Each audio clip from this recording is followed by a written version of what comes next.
I always wanted someone to be that for me. And then I never wanted anyone to feel less than. We all have demons. We all have issues. There's no excuse for that. Finding this part of my family, though, it's been like, oh, God, I wish you guys were there when I was young. At a certain point in my life, I would say compassion is just weakness. But like as I've grown older, I realized compassion is putting others above yourself. Welcome to The Human Experience. I'm Jennifer Peterkin, and this is episode 4, Joe's Story. I think Joe's story is really special. Joe happens to be a friend of mine who was kind enough to sit down with me when I asked to interview him. To be honest, this episode did not go the way I thought it was going to, in the best possible way. To me, Joe's story is a prime example of what can happen when you just sit down and listen with no other agenda. The story can take you places you were never planning on visiting, but sometimes those are the places that need light the most. Before we begin, I want to offer a trigger warning. This episode contains conversations about domestic violence, suicide, and drug use. Please proceed with care.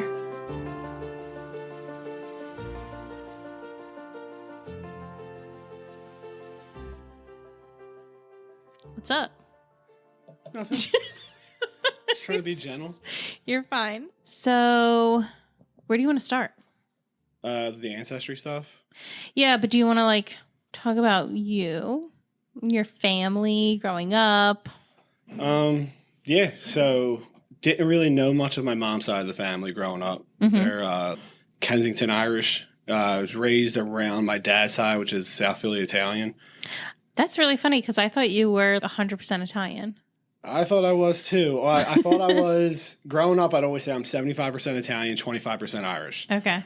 I was sadly mistaken. So, I didn't know much of my mom's side. I knew some of my dad's side, but I didn't really click with any of them. Mm-hmm. My cousins were all theater nerds, and I don't know. I thought I was not a nerd, but I had glasses, braces, was overweight, so definitely was. But wait, are your parents fresh off the boat?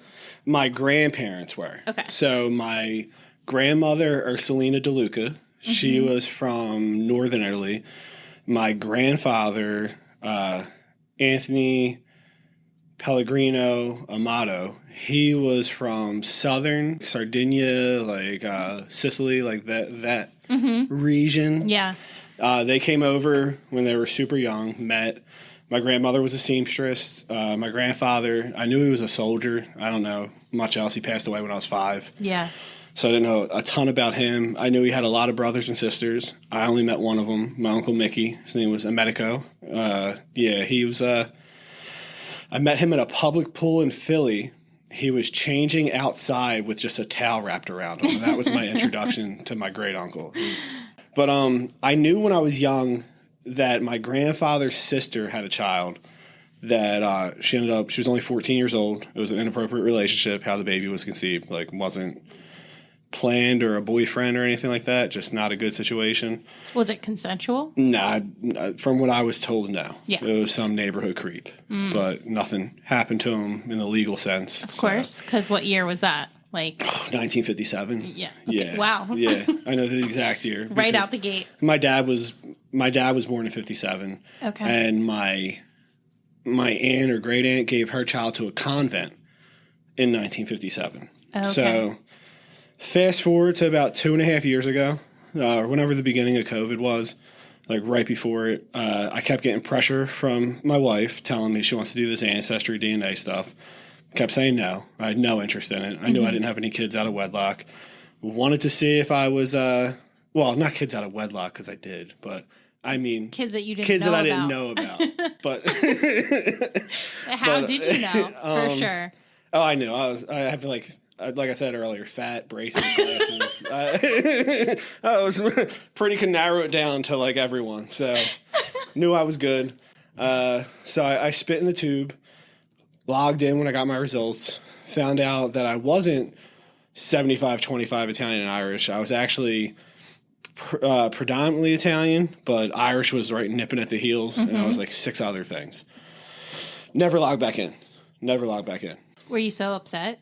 Yeah, a little bit, honestly. growing up, you're told a certain thing the whole time, and then like you get older, and it's like, I wouldn't say Italian was part of my identity, but I used to wear velour suits to high school, so I mean, pretty close. Like, well, what do you think that is? Because like that's such an American thing, right? To have so much of your identity in your ancestry like that. Because it's always divisive, even when you're young. Like everyone, I grew up in the city. It was a great mix of people, but you know, you had the Greek neighborhood, the Irish neighborhood, the Italian neighborhood. You know, there's still a mix of people, but it was predominantly one would gather in the neighborhood. You go to all your family functions, like, you know, Seven Fishes, like you got your uncles getting plastered online for Columbus Day. Like, you know what I mean? So you see that and you're like, oh, okay. This is who I am. Yeah, like this is where I fit in. This is, you know, and I grew up watching like The Godfather, A Bronx Tale, Goodfellas, Casino, like all that stuff, and always thought like, oh, you know, that's a lot of these guys look like guys I grew up around. So this is, especially Sopranos, like that reminded me a lot of some of my family. So I was just like, oh, okay, like I get it. So I do actually, it might have been a year before the whole COVID thing because I didn't log back into my app for forever after I did it. And then I was getting Facebook messages from this guy, Sam. And I was just like, some weirdo. You know what I mean? Like, whatever. He probably wants money or probably trying to get me to, like, buy his weight loss supplements or something. The typical Facebook message you get from a stranger. Sure. Then he reaches out to my dad and my cousins and my sister and everything. And they're all telling me about it, but none of them responded to him. So I responded to him. We're going back and forth. My wife sees it. She responds to him outside because she's kind of telling, like, you know, he's apprehensive to meeting people. Like, he doesn't know. And I'll be honest, like, I don't really look like my dad. I'm bigger than my dad. I had a brother who passed away December 12th, 1984. He was only alive for 9 hours. And then I was born October 20th, 1985. Oh, wow. So doing the math and, like, all that, I'm like, am I just maybe a replacement? Because Pasquale Jr. died. And then I'm born 10 and a half months later. You know what I mean? So that was another reason I was kind of hesitant to do the ancestry thing. Because, like, if I found out my dad wasn't my dad, I really wouldn't give a shit. I would pursue my other family, you know, just to get to know them. But anyway, so but it's a lot to know. It's a lot. It was like I didn't know. Like, okay, so I'm going to meet this guy. I'm going to some stranger's house. Like, I didn't want to bring my kids or my wife with me because I didn't know what I was walking into. He lived almost an hour away. Like, and then we got there. Right away, we clicked. We talked for hours, hung out at his house, found out his dad was born slightly around the same time as my dad. Their wedding photo, his mother and father's wedding photo, is identical to my parents. His dad and my father wore the exact same tux, exact same color scheme, exact same color of the carpet in the photo as my dad's. It was really strange. And as we started going back and forth, we had so much in common, like love of martial arts, political stuff, like everything. Like I lined up with him and his family way more than my own sisters, my cousins who I've known my whole life. I'll tell you, in the last 2.5 years, I've hung out with my ancestry family more than I've seen any of my other relatives besides my direct, like, mom, dad, sisters. Yeah. There's no judgment. Conversation flows better. It's weird. Yeah, I told him because I grew up with 2 sisters. He grew up with 4 brothers. So he's one of 5 boys. And I fit right in with all of them. It seems like it felt like I finally, like, found my brothers. You know what I mean? Because you didn't have that at all growing up. I didn't. There was a couple older kids on my block. Like I said, I grew up in Philadelphia, like, row home. So there's a few older kids that, like, I hung out with that, like, I could say mentored me, but not in a good way. Taught me all the wrong stuff. Put me down, like, a not great path, you know, being a kid in the city and then being 3 to 4 years older than me. Like, thinking back right now, if my son at 8 was like, hey, I'm going to go hang out with my 12-year-old friend, or I'd say no. Like, where my son at 10's like, hey, I'm going to go ride bikes with my 14-year-old friend down the street. I'd be like, no, you're not. That's not right. He's too old, you know? Yeah. But, yeah. But back then, that wasn't a Back thing. then, it wasn't weird, and kind of like steel sharpened steel. Like, it was good that I hung out with them because it gave me a more advanced outlook on life, like a more mature outlook on things. Like I could see where kids my own age might fall victim to certain things or believe certain things. Like I didn't. Right. You know what I mean? When I was like 7, I was well aware there was no Santa Claus, Easter Bunny. Probably even younger than that. Well, and it's not even that it was different. It's just that like we didn't even really know better back then. No, not at all. It was acceptable. Yeah. And the same things happened back then that happened today. We just didn't have Facebook reminding us about it every 5 minutes. Yeah. Exactly. Yeah. The crazy thing about Ancestry.com and all this was at the same time I did Ancestry, my mom did 23andMe. She found nothing. Nobody. There was like a few cousins. I still, if I log in right now, I probably have some random message from like a 5th cousin who lives in like New York or something. I just don't respond to them. I'm all set on my new family now. I feel like there's not enough hours in a day for any more family. I honestly think it's so funny because I've done Ancestry, and I mean, I have people on there that are distant cousins that I've never met. I've never messaged any of them, and none of them have ever messaged me. Like, that hasn't been a thing. Sam's personality, if he probably found like a 5th or 6th cousin, he probably messaged them just because he would always say, we family, like all the time, like no matter what. And even recently, with everything going on with me taking custody of my niece and nephew, and they had to be relocated for like a week while things, fizzled out, were looked into and all before they could live with us. He stepped right up. No questions asked. I didn't even think to call my sisters, my parents, my aunts, uncles, no one. I called him right away. Yeah. He drove all the way from Sellersville to Chop in Philadelphia and picked them up, welcomed them into his home for 8 days. Fed them, took them places. Yeah. Yeah, he's just a great person. Now, with my mom doing the 23andMe, eventually she decided she wanted to do Ancestry.com. And this is where what I was worried about would happen with me happened to my mom. My mom sent me a screenshot after she got her results back saying that there was a 100% match for either a brother, grandchild, or just strict DNA match. And it turned out that it was my mom's brother. So my actual paternal grandfather passed away about 4 years ago, but I never knew him. Your paternal or maternal? Which one? Maternal, okay. Right? My mom's dad. Yeah. So who I believe was my grandfather, I never met him because he was an abusive alcoholic piece of shit. So he would beat my grandmother. Not a good person. Back in the early to mid 60s, they broke up. My grandmother started dating someone who owned a shop around the corner. Apparently not much better of a guy. I guess in the neighborhood she lived in, it was slim pickings. She lives in Kensington, Port Richmond area. And so after they dated for a few months, my grandfather, Mickey, came back into the picture. So they broke it off. And my grandma was pregnant. So she gave birth to my mom. My mom, Mickey, my grandmom all assumed that my mom was Mickey's child. Up until she was young, she was going to visit with him, for the weekend, to spend the summer, all that. He still wasn't a good person. Abusive, verbally, physically, My grandfather, who I've always known as my grandpa, James McKenzie, that's the guy who was, the guy who I always call grandpa. Like, he filled in, wasn't perfect either, whatever. My mom, turns out she has 3 brothers and a father who she found through Ancestry. Our 3 brothers are all younger than her, but all good people. Like, one owns a venue out in Bensalem called The Fuge. He has a restaurant too. And my other one's special ops, works with like NASA and Space Force right now. He's always all over the place. And my other uncle is a colonel in the Army, I think. And it's such a small world. He was living on the same base as my sister and her husband at the time in Georgia.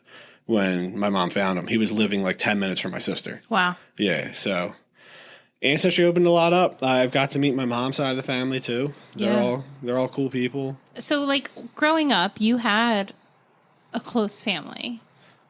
I had. In that you spent a lot of time with each other. I spent a lot of time with my direct family. Okay. My sisters, my dad, my mom. My dad had a boat, and we'd always joke that the boat was his favorite kid. That 100% rings true, though. I could be dying of some kind of insane ailment, and if it was time to de-winterize the boat, he'd be gone. It's. So are you close with your parents? Close-ish. I'd say I don't have the average relationship with my parents where, people talk to their parents every day, all that. I wouldn't say I was a difficult kid. My dad he worked a lot, so he was kind of like short fused when he got home. And if my sisters messed up, my dad would look for something that I did wrong so he could physically take it out on me, where he wouldn't do it to my sisters.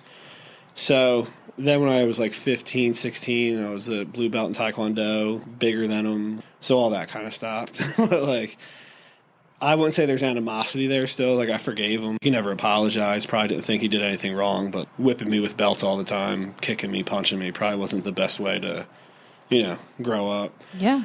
My mom has severe depression. She'll never get it treated. She'll never talk to anyone about it, but she's admitted it. Like, she had a horrible childhood too, so it's understandable. Finding this part of my family, though, it's been like, oh, God, I wish you guys were there when I was young. Yeah. Like, January, I flew down because Sam's mom was sick, and she had just got out. She was supposed to pass away the prior year. She came out of a coma, was able to go home, was talking again, walking with the assistance of, like, a walker or cane stuff. So we basically went down to say goodbye to her, and she just talked to me the whole time, saying, like, she's so glad her boys have more family now and, like, all that. And then we said goodbye to her a few months ago. She finally, succumbed to her illnesses. Yeah. But, yeah, it's just crazy, like, meeting all these people and all because of spitting in a tube. Like, yeah. It's crazy because you hear about this kind of in the abstract, but not necessarily happening to everybody. Yeah. And of course, it's not like this huge scandal, but you found family that you didn't know you had, and for you, they've become part of your everyday family. Yeah. And that doesn't always happen either. Do you think that part of that is because you were searching for something more in family? I would say, yeah. So my godmother, I don't speak to her anymore because she was always verbally and borderline physically abusive to me as a kid. And, like, I just dealt with it. She was a lady. Didn't hurt too much when she would hit me or, like, dig her nails in my neck and open a store door with my face. That's happened several times. But it was like she would always comment on my weight. And I was always a pudgy kid. Grew into a very pudgy adult. But she started saying stuff to my daughter. Oh, gosh. About her weight. So that was it. And that's the person I was probably closest with in my family. She would she would be the one babysitting. Was that an aunt? That was my Aunt Rita, yeah. On which side? My dad's sister. Okay. Yeah, so she loved me. Like, she always referred to me as, like, I'd be her son because she doesn't have any kids and stuff like that. But it's kind of like breaking the chain of abuse. And I don't see that, like, Sam and his family are always just so nice to me and my kids.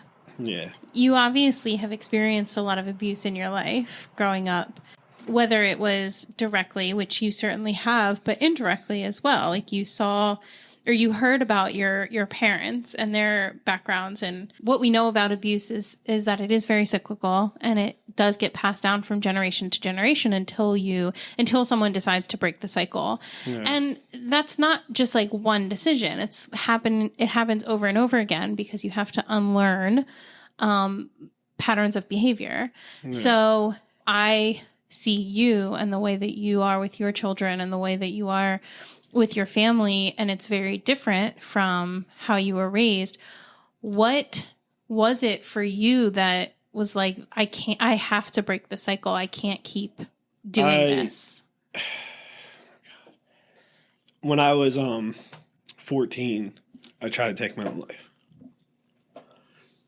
And it was like a lot going on. Like, I moved out of the city into the suburbs. Didn't want to. Everything I had was within walking distance of my house. All that just like, I know my parents were doing the better thing, moving me out from, Mayfair, Frankfurt area to Havertown, the suburbs. But like, everything I knew was nearby. All my friends were nearby. I took like theology freshman year of high school and stuff like that. And then I was thrown into Haverford, which was like, I went from an all boy Catholic school to like an advanced suburban school. And like, I took Spanish. I knew how to say the Our Father. I knew how to bless myself. I knew how to say my name. And I got all A's in Spanish freshman year. When I got to Haverford, it was block scheduling. I had it the second semester, and these people were fluently speaking to each other. And it was too much. Like, it was all too much. I felt like I didn't really have anything to look forward to. I felt like I didn't want to continue down like everything that was going on, because when I would voice my opinions or my distaste, I would be met with like, oh, you're ungrateful, did all this for you guys. Like, and now as an adult, I get it. But at the time, I was just in such a dark place. I'm not going to get into details, but when like I came through everything, I don't ever want to make anyone feel like that, like ever. I had to break that. I didn't want anyone else getting to that low of a point in their life because of me. Yeah. You know what I mean? Yeah, I just had to stop it. I've also adapted that in other things. Like if I see someone picking on someone who's like smaller than them, weaker, or maybe someone who just doesn't have like a strong enough voice to stick up for themselves, I will 100% intervene at whatever cost it is. You know what I mean? Which is what I'm doing. What I decided to do right now with my niece and nephew. They were going to go into Philly foster care, and I just, because they're victims. They were victims of physical abuse, 100%, neglect, and all that. And I just don't like. I never wanted to feel powerless, which is probably why I get up at 5 a.m. and lift weights 5 days a week. But like, I didn't want anyone else to feel powerless or feel that like I wouldn't protect them if given the opportunity. Yeah. So that's when I just ended it all. None of my kids will ever be disciplined in the way I was. Yeah. You know what I mean? Like, I know I didn't answer the question probably totally. No. That was great. It's just it's an incredible thing to move from, having that experience and making that decision and then actually being able to follow through with that. It really is incredible, because patterns of behavior that we learn, especially when we're young, they're very easy to fall into and fall back into. And it takes a lot of work to decide to do something differently. Do you think that the people that raised you, I mean, obviously your parents, but the people you were around when you were younger and even their elders, their parents and stuff, do you think they would have described that behavior as abusive? I don't know, because my grandma on my mom's side was like, she shot somebody before. She was pretty hardcore. Like I know. A guy was trying to break into the house and she shot him in the back and in the ass while he was running away. Wow. Yeah. I think she paralyzed him, if I remember correctly. So I guess they wouldn't. My grandma would say stuff all the time to me, like my dad's mom. She watched me when I was a kid. She passed away when I was 10, the day before Christmas Eve. She would say stuff. She would say stuff to my aunt, too, the one I told you that would say stuff to me all the time. Yeah. Yeah, she would. And that's what it is, right? Yeah. Like, so your aunt got it from her mom, who then passed it on to you. Yeah. And not that that's in any way excusable, but we see the patterns through generations. Yeah. And a lot of times I think what's so interesting is, especially when we go back, it's like whatever was, we were talking earlier about what's socially and culturally acceptable. Yeah. So back then it wasn't abusive to talk to and treat your kids like that necessarily. And now we know better. We now know how much damage that can do to a person, no matter what age they are. So yeah, I think it's a really interesting conversation about the cycle of abuse, but also defining what abuse is and what abusive behavior is. I prefer the physical abuse over the verbal when I was a kid. Because the physical I would heal from quicker. The verbal stuck with me a lot. You know what I mean? It would like repeat to me. Whereas if I got punched in the face or, whipped with a belt or pushed down the steps or whatever, I'd get up, brush it off and be fine. Which also, getting hit by a 30-something-year-old man who's like, 200-something pounds and really strong, I get into a fight at school, it's like nothing. So that was the only, I guess, benefit of the physical abuse. Like, you think you punch harder? Like, come on, bro. Like, but yeah. This went from ancestry to like really dark, really fast. No, this is your story. This is it. And then I think it's why what happened through ancestry means so much to you. Yeah, it's like a second chance for me. Oh, like I said, I still talk to my mom and dad. They're welcome at my house whenever, you know what I mean? My kids go there from time to time. I don't send my son as much. I feel like they're not equipped to handle my son because like he's high energy 8-year-old, like wants to play, wants to be rough, like stuff like that. So my daughter just lays on her couch or bed and watches TikToks. So it's like she can go down there. Yeah. But if they did go down there and they came back and I was told they said something, that would definitely be an issue. If anyone were to cross the line and stuff, I still hold that part of it in me. You know what I mean? Like Sure. that part of the resentment in me. So. And I think that's fair. I also think it's awesome that you said out loud the fact that the psychological and verbal abuse was a lot harder to deal with than the physical abuse, because we're still not fully understanding that. Yeah. That, you know, of course, physical abuse is not acceptable and is never okay, but it doesn't touch the damage that psychological abuse does. Yeah, without a doubt. You can recover from a busted lip or like a bruised rib or whatever. It's the stuff that you're called that makes you feel like lower than dirt that sticks with you. Yeah. The removal of your dignity. Yeah, basically. Sure. There was one time my dad, I don't know, maybe I was 7, trying to make me wear a diaper because he said I was a baby. Yeah, outside of the house. Yeah. And I remember I went and got a baseball bat and was going to hit him with it. And like that was the whole thing. Like, yeah. But yeah, all stuff I wouldn't carry on to, my kids. Sure, sure. I'd end it, you know what I mean? Yeah. How's your relationship with your sisters? All right. My little sister, it's a typical little sister. She reaches out to me. I don't really reach out to her. She's married to an Army Ranger, so she moves a lot. So that kind of sucks. If she called me at like 2 a.m. and said she needed me, like I would be in upstate New York within the 5 hours or probably less it takes to get there. Yeah. My older sister, we get along. Like, we do talk. We are two opposite ends of everything. So, but I talk to her, like, with everything going on right now with trying to get full custody of my niece and nephew and switch their schools and all. My sister's really high up in that school district. Mm. So, like, we've reached out to her, just for, like, advice and different things. And so you have taken from your wife's side of your family, your niece and nephew into your house. Yes. And you are currently trying to get custody of them. Full custody, yes. Because they have been in an abusive and neglectful household. Oh, my God, yeah. So what is it? I mean, this kind of, I think, is a redundant question, but why? Why bother? Why go through all of this? Because no one deserves to go through that. They didn't pick their parents. You know what I mean? Believe it or not, 7 years ago, I was still working at a body shop right outside of Southwest Philly. And I know people say this all the time, but I got like a feeling that something wasn't right. And I kept getting the feeling. And it was like a solid 10 minutes, like in the pit of my stomach. And I tried calling my wife and she wasn't answering. So something told me, drive by the house. They live in Southwest Philly, a couple minutes from where the shop was. I drive by and my wife is banging on the door. I had no idea she was supposed to be at work in Bala Cynwyd at the time. I got out. You could see through the smashed window of this house. Same window still smashed to this day, 7, 8 years later. My wife's mother passed out on the recliner, and off to her left was the baby, who's now 8, laying on the couch with nothing around her. Nothing at all to hold her in place. She was just sleeping. There was nobody else in the house. We got the mom to wake up. She opened the door. We looked in the house. There's open pill bottles just sitting out, garbage everywhere, reeks of cigarettes, and honestly, like human shit. Really bad situation. We called CYS, called the police. Because it's Southwest Philly, I waited about an hour and a half. No cops ever showed up.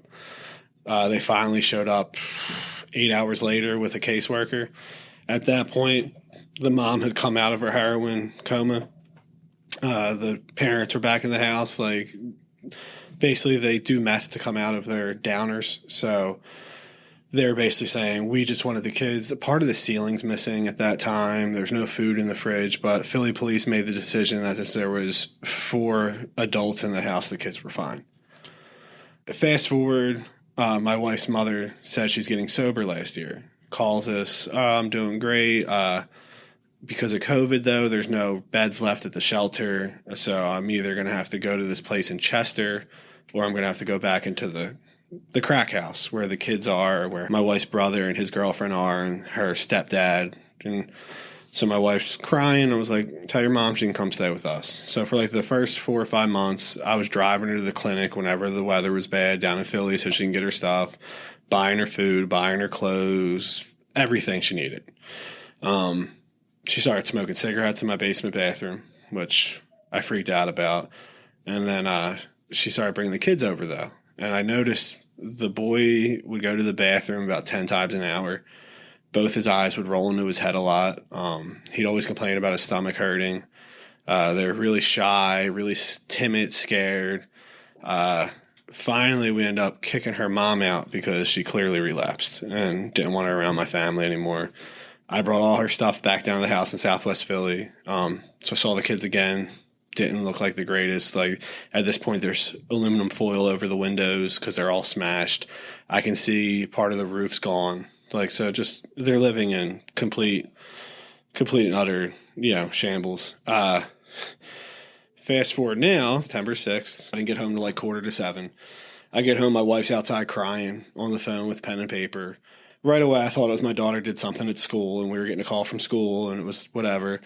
It's a caseworker. They finally got their way into the house due to truancy. They missed 105 days of school. Oh my gosh. During COVID, they didn't go at all virtually. They never signed in. So they're there, which the whole CYS thing, it's crazy because going to that house for truancy, you can tell it's a crack house. Just being outside of it. It's just clearly a crack house. Like, they got the cops in there. I saw pictures from inside the house. Both of the children were sharing a bed with their grandparents, a full-size mattress that had feces, blood, and urine stains all over it. I'm now told that the dog used to get sick laying in the bed, and the grandpa would just shake the sheet off and put it back on. Yeah, so these kids were sleeping there. There was no running water in the house, no gas, no stove, no toaster oven, no microwave, no refrigerator. There was a mini fridge in the middle of the living room that had nothing in it. The boy now has no teeth because he has a few teeth in the back of his mouth because he was given Pepsi and chocolate milk his whole life. No, they haven't seen a doctor since 2018. These are all the things we're finding out. And they're basically said they can either go into foster care or they can come to our house. I agreed they could come to our house. So I just wanted to get them out of that situation. I feel like the mom keeps saying, like, she's going to get clean. She's going to get clean. She's been doing this for 11 years. She actually lost a child from using while she was pregnant. The baby was only alive for about an hour. The codependency I noticed right away, like, everything the little girl would go to do, the brother would feel the need to, like, you got that? You want me to do it? Are you okay? Like, and then I was just like, intervene, showing him that she's safe now. All that. We went to my ancestry cousin's house because when he found out about it, he was like, he was draining his pool and he refilled his pool just so the kids could go swimming and have a fun time. Wow. Yeah. So we went up there. We're told by everyone that this kid can swim. He jumps in 3 feet of water and starts flailing around. And me just, using common sense, I'm like, hey, bud, stand up. Just stand up. You're like 4 foot something. Stand up. So we had to pull him up. He was fine. He was scared. I pulled him aside. My cousin also has a hot tub. He's also the hot tub king. That's what he refers to himself as. Okay. Kind of a big deal. So I put him over to the hot tub. I'm like, just hang out here. If you're going to go again, let me know. After 5 minutes, he tried again. He went in, walked in this time instead of cannonballing. And he enjoyed it. He was in the pool for hours, loved it. Pulled him aside, told him how proud I was, all that. And that's when I noticed the bruising.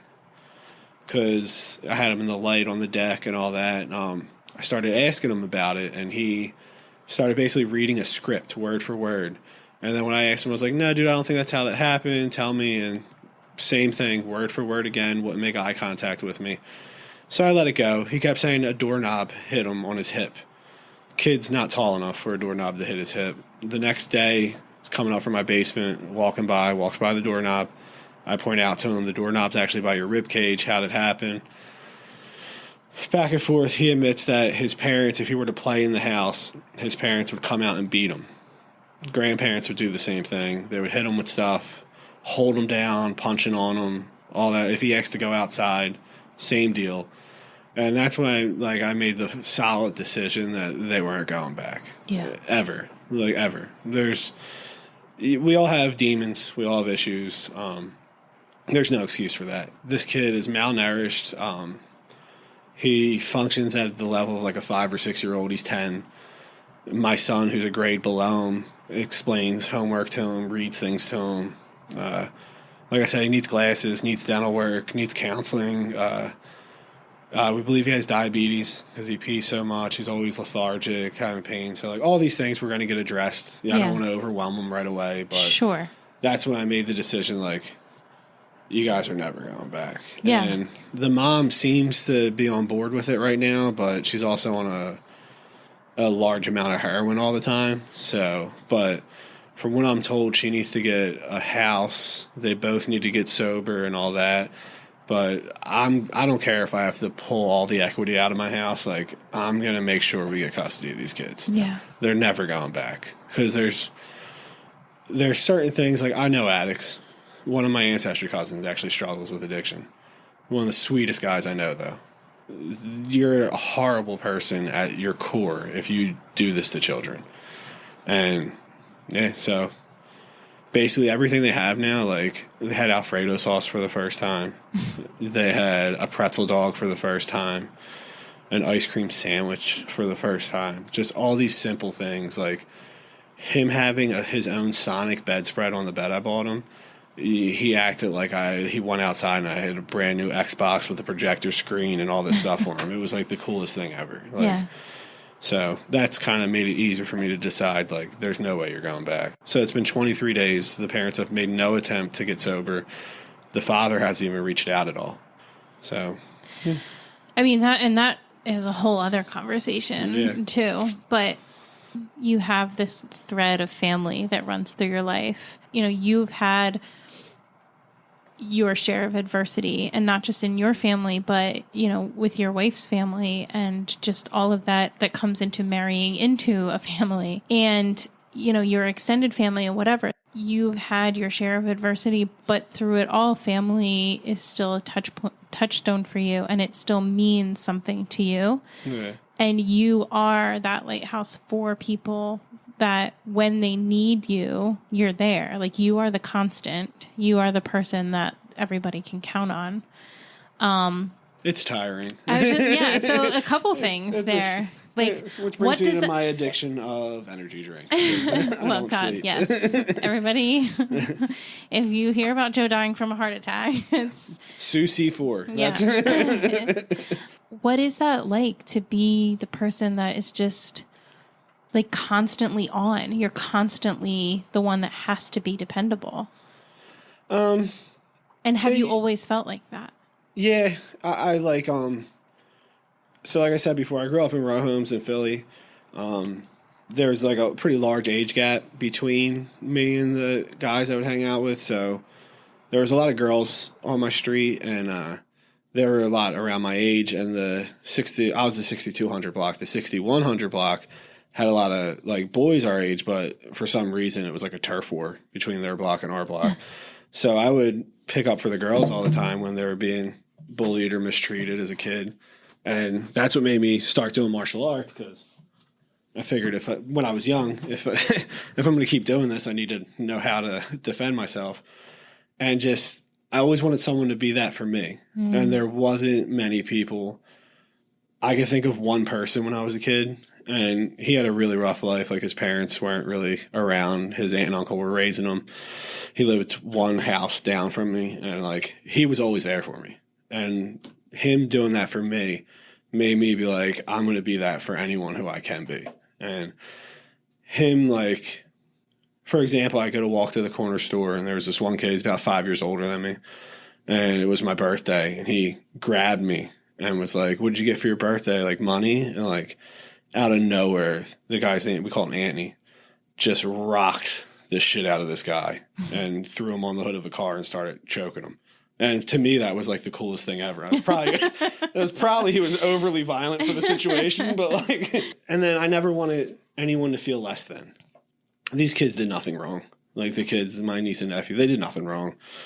They don't deserve this. My wife left the house when she was 12 because her mom stabbed her with a corkscrew. Like, but she suffered with addiction. She was in an abusive relationship with my wife's father. So when she tried to get sober, I made sure I did everything I could to help her get as many days as she could. Yeah. And it's just old habits die hard, Yeah.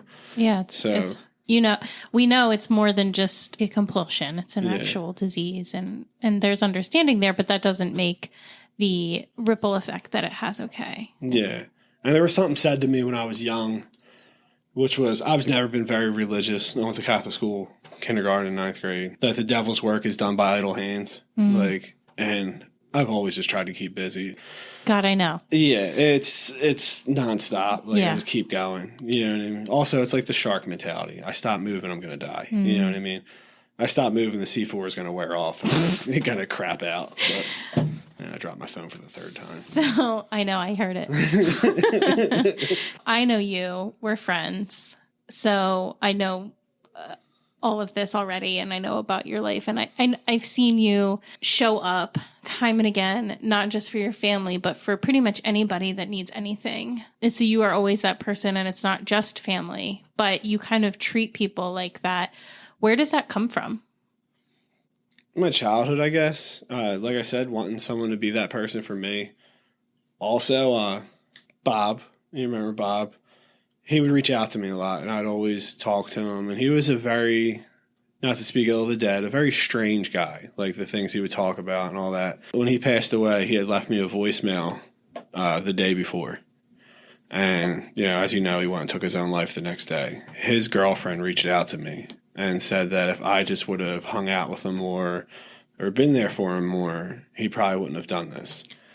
And that just kind of reinforced the fact that, no matter what I have going on, as long as it's at no cost to my direct family, I need to be there for as many people as possible. Because if one interaction could stop someone or make a positive impact. A couple years ago, I went to Wawa, and the cashier calls me by my first name, and I'm just like, okay. I look to see if I had, my badge hanging out or something. And he's like, you don't remember me, do you? And I honestly didn't remember him, because when I knew him, he was a little goth kid with painted nails, black hair, and all that.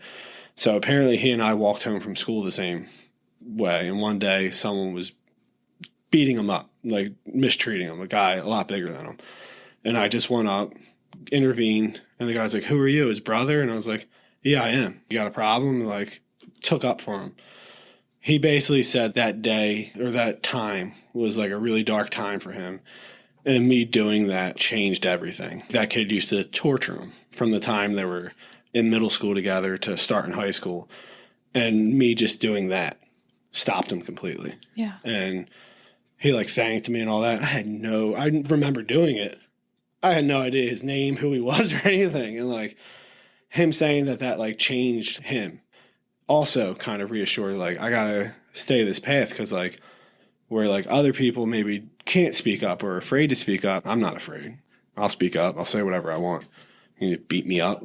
Yeah. You can try, and if you do, I'm just gonna come back angry with with more intent. But yeah. Yeah. I mean, I think that's really powerful it's just a really powerful sentiment, and I do think it's true.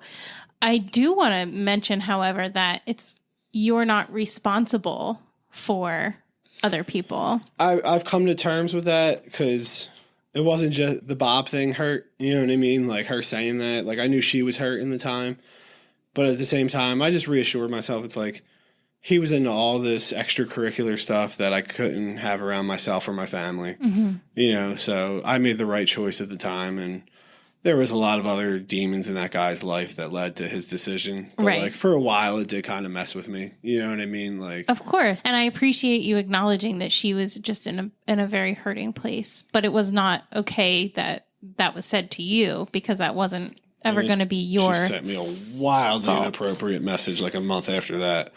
Well, that wasn't about blaming me for stuff. That's, I guess she was lonely or whatever. Oh, no. I know. Oh my gosh. Yeah. Okay. Blocked. Well, yeah. Good. Yeah. I'm glad to hear it. Yeah, I think there's something to be said for the person that is just aware enough to know that the small things matter, and showing up for people matters more than anything else. Yeah. Do you feel like you have that in your life now? Yeah, I do. Like your brother, for example, when my engine seized in my car, he showed up, brought me some Five Guys, he offered to bring me to his house and all that. Like, you've been there for me. Yeah, my wife, my best friend, Bob, he's not the Bob that we were just talking about, a different Bob. He's there for me a lot. My cousins, like when all this was going on, my cousin Sam probably called me like 20 times a day to the point where I was like, what now, dude? Like, no, I'm not. Alone. I'm not any better than I was 20 minutes ago. All right. Like, but yeah, it was, I feel like I've gained like almost a second family. Well, I think that's awesome. So there's a question that I ask everybody. What does compassion mean to you through the lens of your experience? What is compassion? At a certain point in my life, I would say compassion is just weakness. But like as I've grown older, I realized compassion is putting others above yourself, putting others in not just seeing things as black and white, being able to explore the gray area. For example, like with my niece and nephew's parents. Yeah, they're pieces of shit. They've done wrong to these kids their whole life. But the other side of me is like the mom, her dad was taken from her when she was a baby. Her mom was in addiction her whole life. The father, both his parents were in active addiction. His older brother's a total piece of shit. He just didn't have people there for him. So that's where the compassion kicks in for me, where I feel for people. Like I feel for, you could be wrong, you could be doing the worst thing, but I understand sometimes why. Mm-hmm. Like I understand why they can't love their kids the way they're supposed to because they were never loved, And it's like where I feel I didn't get a lot of that as a kid. Instead of pushing that onto mine, I'm like over loving to them, where the point where they tell me to leave them alone a lot. Like but compassion is understanding when you don't need to understand. Mm. You know what I mean? Like most people would write people off, but like you got to look deeper. You know what I mean? Everyone has their own cross they bear every day. You don't know what that person's going through. You don't know why that person is the way they are. Some people might see a junkie, but that could be someone who's been abused their whole life and just needed the pain to stop, So I guess that's what compassion. Actually, Webster's dictionary defines compassion. Stop it. That was a fabulous answer. Yeah, thank you. Yeah. Thank you. And just because we've been talking about it so much, what does family mean to you? What is family? Family's not blood, in my opinion. Family's the people that are there for you when you need them. Family's the people that get you for you and don't expect anything out of you. My cousin Sam always says I'm ride or die, which means whatever he needs, I'm usually there. Like moving a hot tub off the side of a mountain at 9:00 at night. Just making dinner because he actually had a job or he's coaching 20 minutes away. So I make a meal and invite them into my house and all that. Family's just people that you want to be around. People that make you feel like you don't have to be on edge. People you could just be yourself around. People that are there. Basically people that are there for you consistently. Yeah. Like blood doesn't make you family. Actions make you family. Love makes you family. That's family. Yeah. Yeah. I love it. Yep. And to quote Vin Diesel, all you need is family. I mean, I think we have to end there because there's nothing more to say. Thank you so much for listening to The Human Experience. If you enjoyed this episode and you'd like to help support the podcast, please subscribe, share it with others, and leave a rating and review on your favorite platform. Everyone has a story, and I'd love to hear yours, so be sure to check out the show notes for more information about how to stay in touch. Do good and take care.